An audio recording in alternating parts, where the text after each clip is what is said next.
قبول نہیں ہے تو ہبہ نامہ منسوخ ہو جائے گا، یعنی تمہارے نام جو رجسٹری ہے وہ ختم ہو جائے گی۔ جمعہ نے فیصلہ سنا اور سناٹے میں آ گئی، حیران ہو گیا۔ احباب سے کہنے لگا، یعنی ساتھ جو دوست بیٹھے تھے ان سے کہنے لگا، بھائی اس زمانے میں یہی دوستی ہے، یعنی آج کل دوستی کو تو دیکھو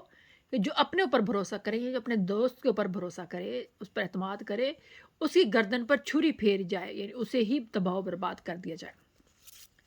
اس فیصلے نے الگو اور جمن کی دوستی کی جڑیں ہلا دی، یعنی دوستی کھوکھلی کر دی، دوستی میں دراڑ پیدا ہو گئی،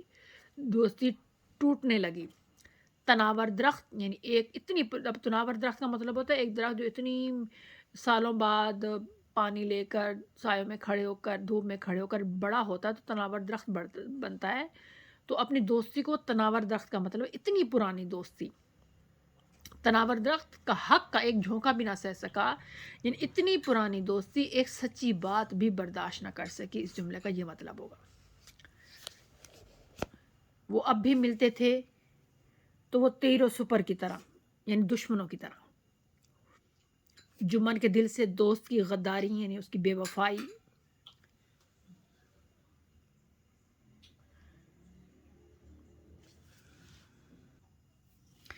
جمن کے دل سے دوست کی غداری، یعنی اس کی بے وفائی یا دھوکہ دینے کا خیال بالکل نہیں جاتا تھا، اور انتقام کی خواہش چین نہیں لینے دیتی، یعنی اسے سکون نہیں ملتا تھا کہ میں کب مجھے موقع ملے اور میں اسے بدلا لوں۔ خوش قسمتی سے، یعنی اتفاق سے اس کو موقع بھی مل گیا، یعنی قسمت اس کی اچھی سے اسے موقع بھی مل گیا۔ الگو چودھری پچھلے سال میلے سے بیلوں کی ایک اچھی گویاں مال لائے تھے۔ اچھی گویاں مطلب اچھی جوڑی، جیسے میل فیمیل ہو سکتا ہے، یا دو لڑکیاں یا دو لڑکے ہو سکتے ہیں۔ تو پچھلے سال، ایک سال پہلے میلہ ہوا تھا، وہاں سے بیلوں کی ایک جوڑی لایا تھا، اور پچھائی نسل کی خوبصورت بیل تھے، یہ دونوں میل ہیں۔ تو پچھائی نسل کے خوبصورت بیل تھے، یعنی نسل ان کی جو خاندان تھا وہ پچھائی نسل سے تھا، پچھائی کا تھا۔ تو جانوروں میں بھی نسلیں ہوتی ہیں، تو اس نسل کے تھے، بہت اچھے خاصے خوبصورت بیل تھے۔ مہینوں تک کرب و جوار سے لوگ انہیں دیکھنے آتے تھے، مہینوں تک آس پاس کے لوگ ان گھروں سے ان کو دیکھنے آتے تھے۔ اس پنچایت کے 1 مہینے بعد ایک بیل مر گیا۔ جمن نے اپنے دوستوں سے کہا، یہ دغا بازی کی سزا ہے، کیونکہ جمن کے خلاف فیصلہ ہوا تھا، الگو نے دیا تھا، الگو کا بیل تھا، تو اور الگو نے جمن کے خلاف فیصلہ دیا تھا، تو جمن کو لگا کہ میرے دوست نے مجھ سے دھوکہ کیا تھا، اس لیے اس کو یہ سزا ملی ہے۔ اور ساتھ یہ بھی کہتا ہے، انسان صبر کر جائے مگر خدا نیک و بد دیکھتا ہے۔ کہتا ہے بے شک انسان صبر کر لے، اس کے ساتھ برا ہو وہ صبر کر جاتا ہے، لیکن خدا تو اچھائی اور برائی دیکھتا ہی نہیں، خدا تو سب کے اعمال دیکھتا ہے، وہ خوب بدلہ لینے والا ہے۔ اب یہ تو جمن کے خیالات تھے، اب ارگو کے خیالات تھے۔ الگو کو اندیشہ ہوا، الگو کو شک ہوا کہ جمن نے ضرور اسے زہر دلوایا ہے، یعنی میرے بیل کو، کیونکہ میں نے اس کے خلاف فیصلہ دیا تھا اس لیے اس نے میرے بیل کو زہر دلوا دیا۔ اس کے برعکس، اس کے الٹ چودھرائن جو الگو کی بیگم تھیں، اس کا خیال تھا کہ اس پر کچھ کرایا گیا، اس پر کچھ جادو ٹونا کرایا گیا۔ اب چودھرائن جو الگو کی بیگم ہے اور فہیمن جو جمن کی بیگم ہے، ان میں ایک دن زور شور سے ٹھنی آپس میں خوب لڑائی ہوئی۔ دونوں خواتین نے روانی بیان کی ندی بہا دی، یعنی ایک دوسرے کو خوب باتیں سنائی۔ روانی بیانی مطلب بولتے جانا جیسے پانی چلتا جاتا ہے ندی میں، تو بالکل ایسے ہی ایک دوسرے کو خوب باتیں سنائیں۔ تشبیہات اور استعاروں میں باتیں، یعنی ایک دوسرے عجیب عجیب نام رکھے گئے۔ تشبیہ کہتے ہیں نا، کسی ایک چیز کو دوسری چیز سے ملا دینا، اور استعارہ کسی ایک چیز کے معنی مستعار لے کر دوسری چیز کے لیے استعمال کرنا۔ تو جیسے ہم کہتے ہیں بعض کو لڑائی میں کہتے ہیں نا کہ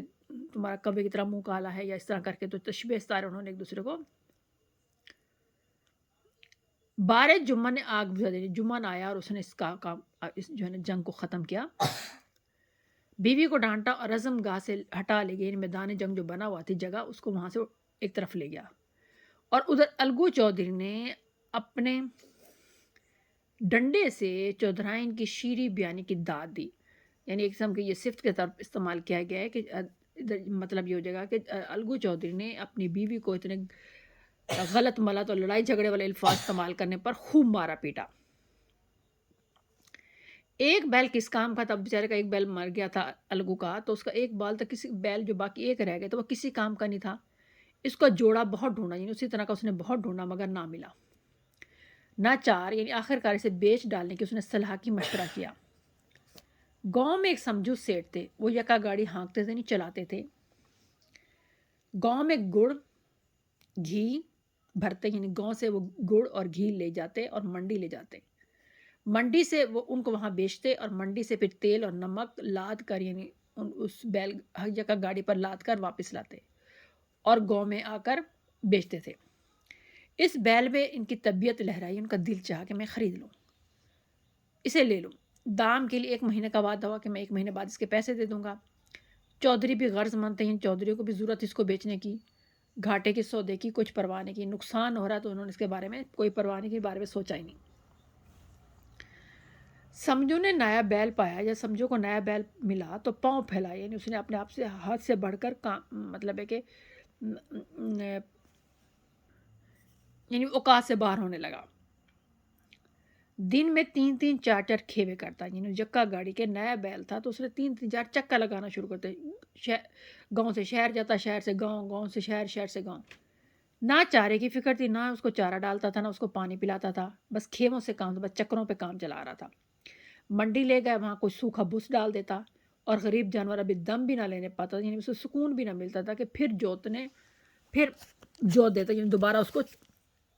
واپس آنے کے لیے تیار کر لیتا۔ مہینے بھر میں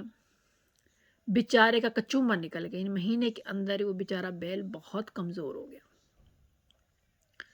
یکے کا جوا دیکھتے ہی بیچارے کا ہاؤ چھوٹ جاتا۔ یکے کا جوا یعنی یکا جو اس کے اوپر رکھتے ہوتے ہیں، اور اس کی جو رائٹ اور لیفٹ والی بازو کہہ سکتے ہیں، وہ دیکھتے ہیں کہ اب یہ میرے اوپر رکھی جائیں گی، اس کو دیکھ کر بیچارہ ہمت ہار جاتا، گھبرا جاتا۔ ایک ایک قدم یعنی تھوڑا چلنا، اس کے لیے چلنا دوبھر تھا، یعنی مشکل ہوگا، تو اس کو قدم بڑھانا اس کے لیے مشکل ہو رہا تھا۔ ہڈیاں نکل آئی تھیں، یعنی کمزور، نہ کھانا پینے ملنے کی، اس کی ہڈیاں نکل چکی تھی، لیکن اصیل جانور تھا، یعنی اصل نسل کا تھا، مار کی تاب نہ تھی، زیادہ مار برداشت نہیں کر سکتا تھا۔ ایک دن چوتھے کھیوے میں، یعنی ایک دن میں اس نے 3 کھیوے کیے، اور پھر چوتھا کھیوے میں سیٹھ جی نے 2 بوجھ ڈال دیں، ڈبل، دگنا، 2 حصے زیادہ۔ دن بھر کا تھکا بیچارہ جانور، پیر مشکل سے اٹھتے تھے، یعنی اس کا قدم مشکل سے آگے بڑھتے تھے۔ اس پر سیٹھ جی کوڑے رسید کرنے لگے، اس کو مارنے لگے کوڑوں سے۔ بیل جگر توڑ کر چلا اس نے، یعنی بہت کوشش کی آگے چلنے کی،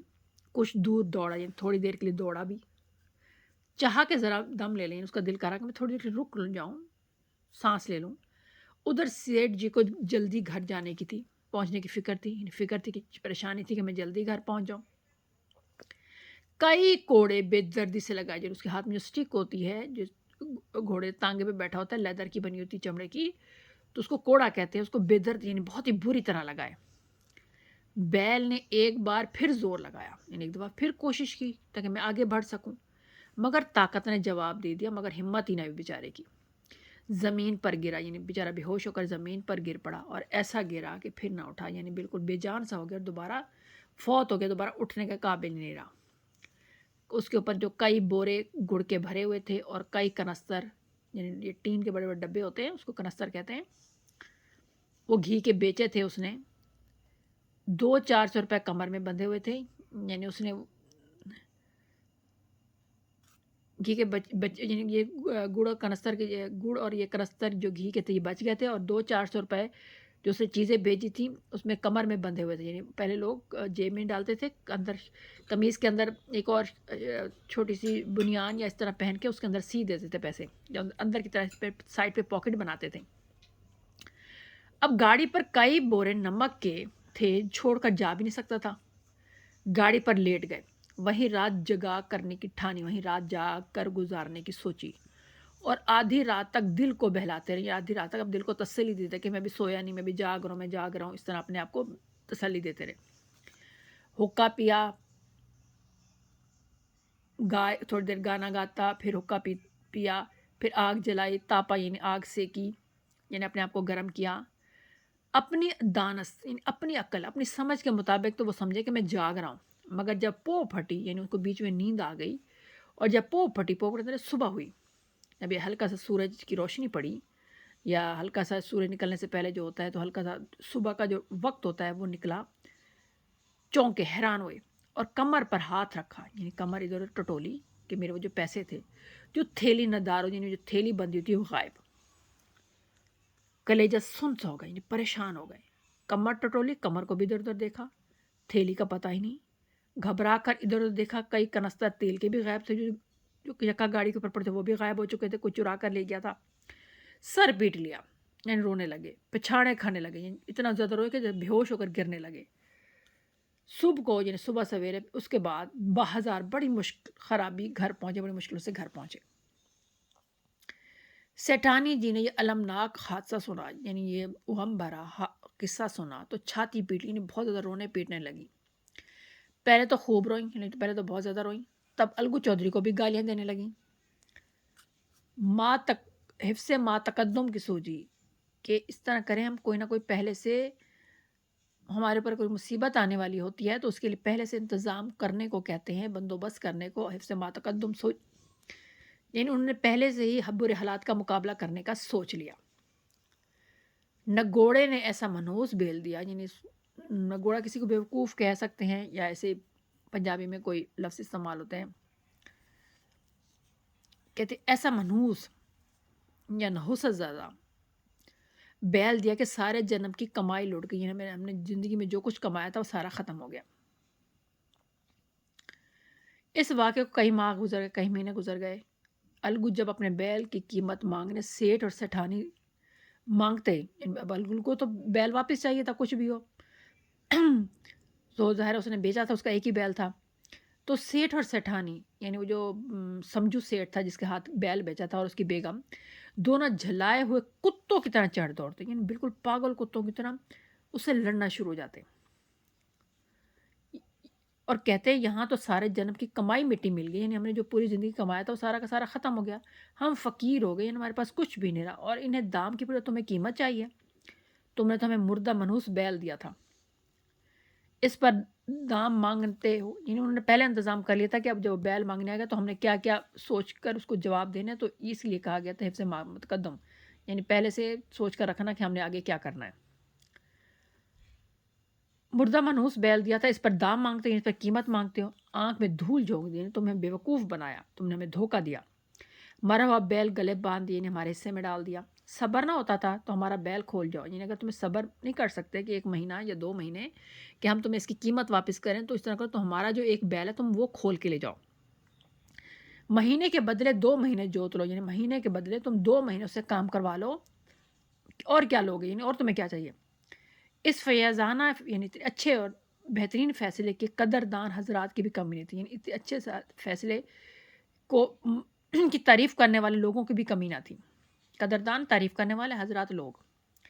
اس طرح جھڑپ سن کر، لڑائی سن کر چودھری لوٹ آتے، یعنی واپس جاتے تو اس طرح تو میں کر کے بیچارے واپس آ جاتے، مگر 150 روپے سے اس طرح ہاتھ دھو لینا آسان کام نہیں تھا، یعنی اس طرح 150 روپے کو چھوڑ دینا، ہاتھ دھو لینا چھوڑ دینا کوئی آسان بات نہیں تھی۔ ایک بار وہ پھر بگڑے، پھر ناراض ہوئے، سیٹھ جی بھی گرم ہو پڑے، یعنی وہ بھی انہوں نے بھی غصے کا اظہار کیا، غصہ آ گیا، سیٹھانی جی جذبے کے مارے گھر سے نکل پڑیں۔ کون سی؟ جو سمجھو سیٹھ کی جو بیگم تھی۔ سوال جواب ہونے لگے، خوب مباحثہ یعنی بحث ہوئی، مجادلے کی نوبت آ پہنچی، لڑائی کی قریبی تھی۔ سیٹھ جی نے گھر میں گھس کر کواڑ بند کر لیے، یعنی اپنے، یہ سمجھو سیٹھ کی بات ہو رہی ہے کہ انہوں نے گھر کنڈی میں لگا لی، گاؤں کے کئی معزز آدمی جمع ہو گئے، عزت دار لوگ جمع ہو گئے،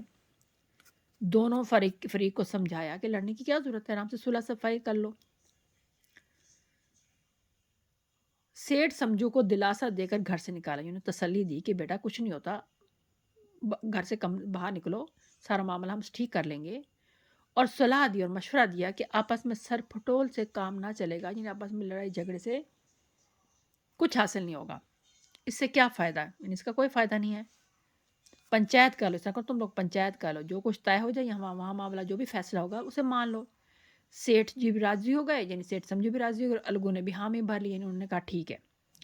فیصلہ ہو گیا، پنچایت کی تیاریاں ہونے لگیں، دونوں فریق نے غول بندی، اپنے اپنے گروہ بنانا شروع کر دیا، اپنے حلقے